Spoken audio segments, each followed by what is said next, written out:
What's up, guys? So I've been thinking about getting a new tool lately to help me sand this car at some point. And I've been looking at this tool here.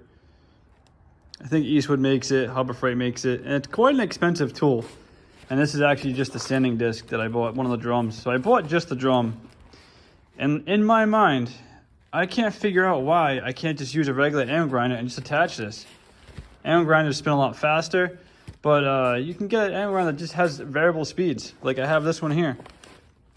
The whole tool itself is $150. So I can't figure out why I need to buy that exact tool, not just like retrofit one to an angle grinder. So I'm gonna get this cut up, and I'm gonna look at the bore size in here, and I'm gonna see if I can turn something up in the lathe to make this fit and to accept a 4.5-inch angle grinder or this 7-inch angle grinder. Either way. All right, looking back over here at one of these normal 4.5-inch grinders, you have this screw here that tightens up to wedge it on. I have some extra ones here. These are important. This is what I'm going to use for my foundation. Next, this out of the package. This hole, you need to find something that will fit that. A dowel, a piece of pipe, something you can turn down. I literally just found this shaft in my junk pile over here, and it fits it really snug. This is a piece of this is a bike component to a pair of 3-piece cranks, profile to be exact. And if you can kind of see where I'm going to go with here, basically you can just kind of weld this. Oop, dropped it. Basically just weld them together like this. Key is you have to get it straight. So I think I can get this welded up pretty straight in the lathe. I can get it all like balanced out, and I can weld it inside the lathe. And this already fits snug. Something kind of like that. Get it all welded up.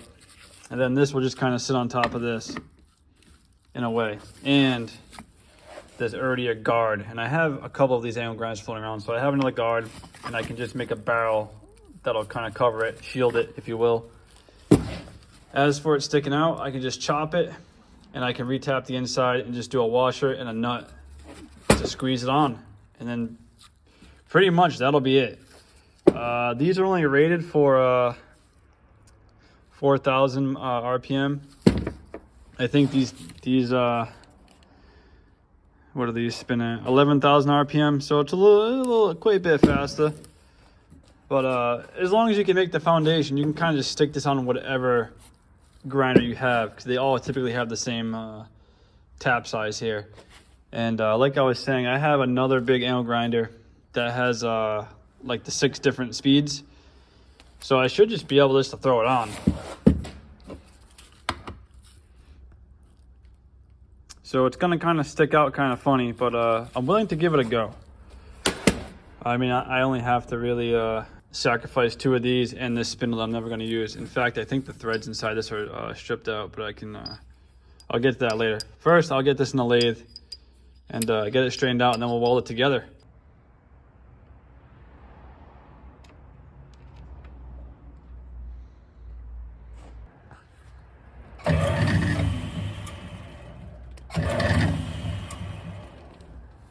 All right, cool, nice and straight.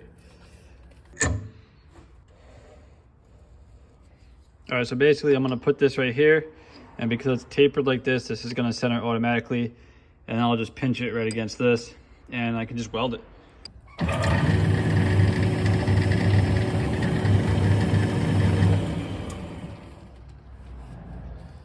All right, so I'm not gonna go nuts putting an indicator on this to see how level this thing really is. This is just kind of a quick project I'm doing real fast, just to see if I can save myself a couple bucks on buying a real tool. So yeah, let me get this. I'm just gonna weld it real quick. I'm not even gonna go nuts cleaning it. I'm just gonna throw a big bead on that thing and yeah, call it a day. Alrighty, I just got it welded, and we're looking pretty good here.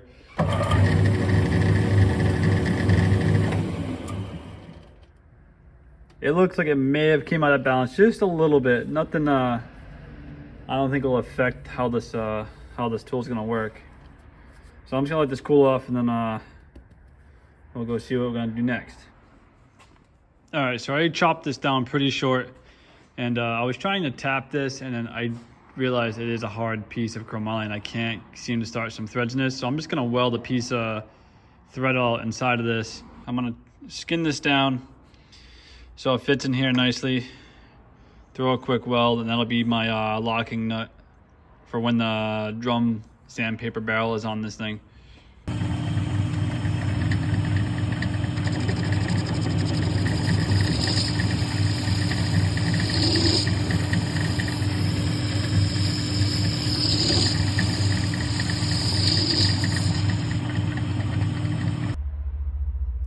All right, after playing in the lathe for just like a couple minutes, I have, you know what this looks like? It kind of looks like one of those fasteners for a 3-piece wheel, like one of those BBS wheels or something.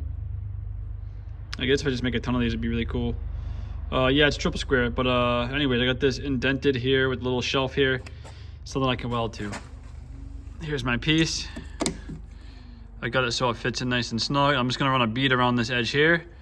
And I already have a nut for this, and I think we're almost ready to start this thing on the angle grinder and see what it does. All right, let me get this back in the lathe, straighten it out, and I'll throw a tack on this. All right, here's my weapon of choice. I'm gonna try on this first, just solely because it is a little bit more durable than the Harbor Freight ones, I guess you could say, and it has a giant handle on it, and I don't feel like switching it over. All right, here's my shaft, welded, grinded down, real quick, nothing too fancy here.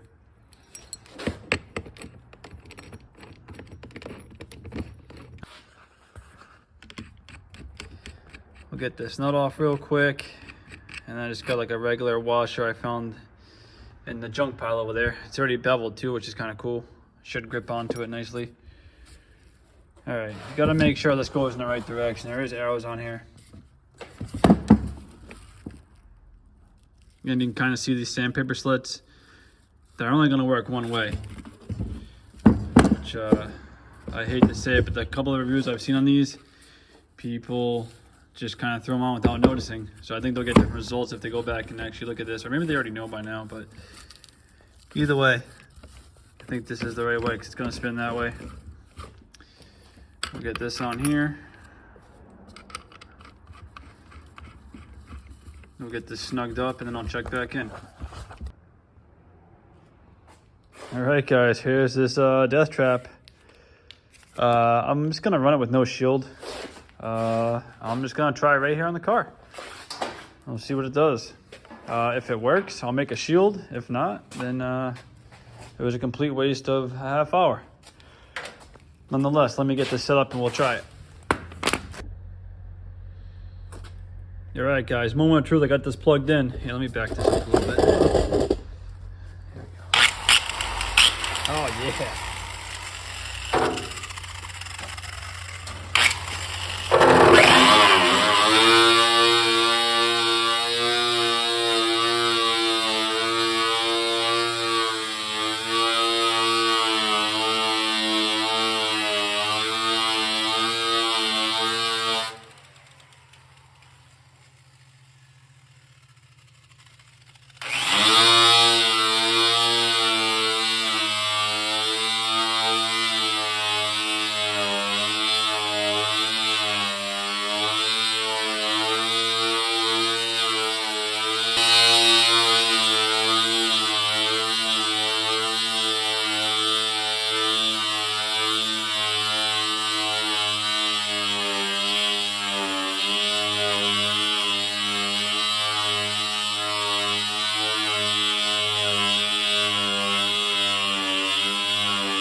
All right.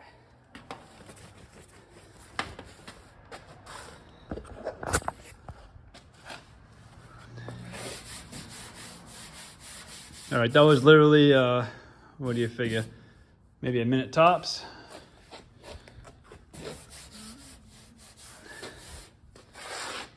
Not bad, not bad. All right, guys. I'm not even gonna lie, man. This thing is, I think this works great.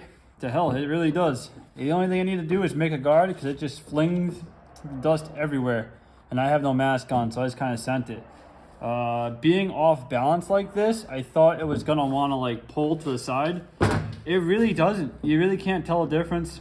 Like this has a little bit of weight to it, but I mean, if you can work an angle grinder, you can work this. This is totally fine, acceptable.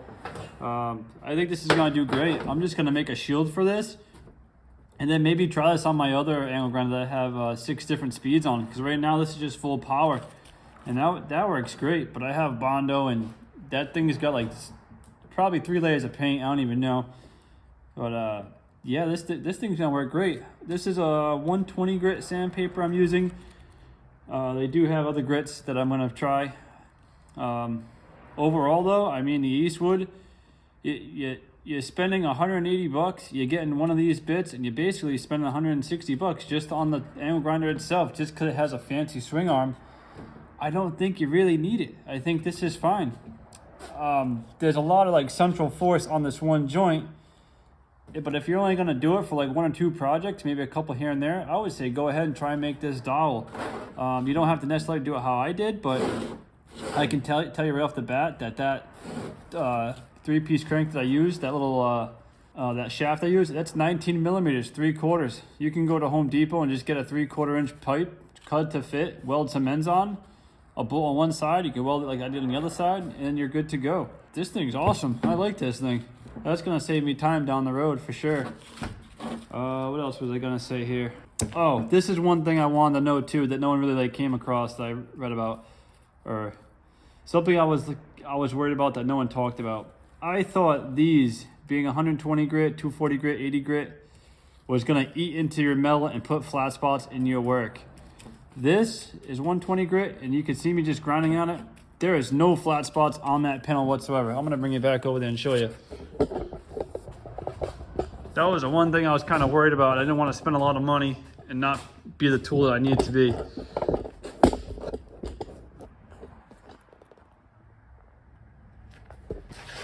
Kind of zoomed in here, so you can still see like the light scratches, but there is no flat spots in there. Whether or not you're gonna do Bondo work anyways and smooth it all out, but I want to try and not have that be the case, you know. But I'm thinking I want to bring this whole shell back to bare metal and get all the Bondo off, because I've already run into a couple Bondo issues already. As you can see, there's some bleeding through here and here and here.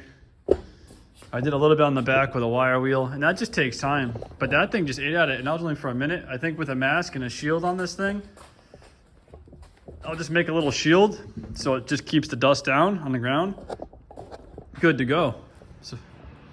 So yeah, if this finds its way out there on the internet, I would recommend just doing this. I mean, you can use this on any angle that you already have. And just if you're handy like I am, you could just make this tool fit. This pad only cost me 15 bucks at Harbor Freight, whether you want to get the Harbor Freight one or the Eastwood one, so a little bit more money. But yeah, this is a go. Thanks for watching, guys. Talk to you later.